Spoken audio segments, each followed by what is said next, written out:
그 몇 년 전 아내를 하늘나라로 보내고 중학생, 고등학생 자녀를 돌보는 남편입니다. 아내가 떠나고 처가에 가기 좀 어려웠지만 아이들이 외할머니랑 외삼촌을 보고 싶어 해서 오랜만에 이번 명절에 갔습니다.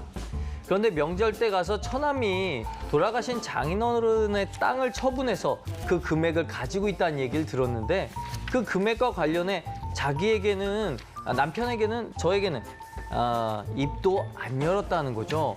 한편으로는 연결고리였던 아내가 떠난 후에는 남남이라고 생각할 수도 있으니 이해가 가긴 하지만 그래도 자기는 그렇다 쳐도 자손인 아이들이 있는데 하는 생각에 속이 상하는 건 어쩔 수가 없더라고요. 비록 아내는 세상을 떠났지만 자신과 아이들이 재산을 상속할 수 있는지 궁금하네요. 재산을 상속을 해줘야 되지 않을까요? 아내가라는 연결고리가 없어지긴 했지만 그래도 피가 섞여 이게 이제 가족들이 모이면 이런 얘기 이제 그 부모님들 뵈면 연세 더 들어가시고 건강 그렇고 그러면 이런 얘기 나오거든요. 근데 또 주변에서 자꾸 뭐 이렇게 부추기는 경우도 있고 그래요. 그렇죠.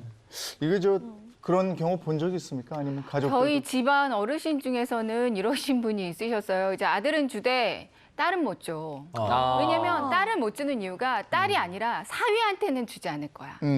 이러신 분도 있으셨어요. 그런데 그럼 딸 입장에서는 굉장히 서운하죠. 그렇죠. 사실 재산을 둘러싸고 소송이 벌어지는 경우 상당히 많잖아요. 네, 방금 그 말씀하신 경우 같은 경우에는 그 상속인들 간의 협의가 될 수 없는 상황이기 때문에 이럴 때 바로 상속재산 분할 청구 소송을 하게 됩니다.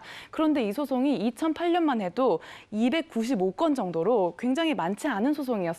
근데 최근에는 1,371건으로 거의 4배 가까이, 4배 이상이죠. 훌쩍 이렇게 이 소송이 많아졌습니다. 아까 말씀하신 경우에도 딸한테는 재산을 못 준다고 했으면 딸들 입장에서는 또 억울하잖아요. 네. 그리고 아들 입장에서는 그래 딸한테 주긴 주되 대신에 원래 아들한테만 주려고 했던 그 고인의 뜻을 모시자. 아니면 우리가 더 많이 모셨으니까 우리가 더 많이 가져가자. 이런 식으로 구체적인 내용에서도 계속 갈등이 생길 수 있거든요. 그래서 굉장히 이런 상속 관련된 소송이 많이 있습니다. 네.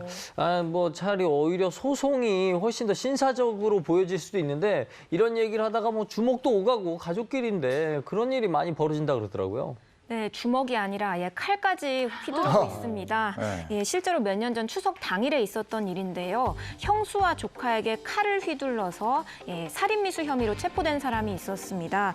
이 흉기를 휘두른 이유 결국 재산 문제 때문이었는데요. 기존에도 형수하고 수차례 재산 문제 때문에 많이 다퉈온 상황이었는데 그날 가족끼리 다 모였는데 이 조카들이 자기만 말리는 모습을 보고 격분해서 칼까지 휘두르게 된 겁니다. 뿐만 아니라 이 모친상을 당한 이 형제끼리 부의금을 놓고 심하게 다툰 일도 있었습니다. 이 올케를 밀치고 핥힌 혐의로 시누이에게 벌금형이 선고됐다고 합니다.